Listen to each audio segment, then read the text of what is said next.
Hello friends, in today's video I'm gonna be walking through how to know if someone blocked you on Snapchat. But before getting started this video, make sure to subscribe. How to 1 minute. So right now I'm going to share with you 2 ways to know. First way, search their username or full name.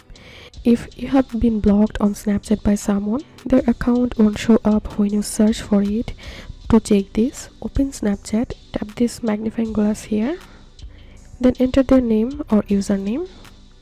If their name doesn't come up, it isn't necessarily confirmation that they have blocked you.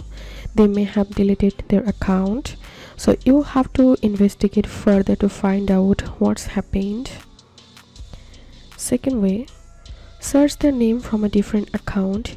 If the person's name didn't show up when you search for it on Snapchat, that may mean you have been blocked, but it may not.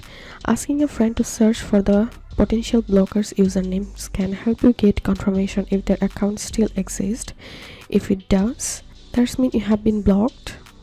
If you think to see more helpful videos, please check the links in descriptions. If this video helped you, give a thumbs up and please consider subscribe to How to 1 Minute. Thank you for watching.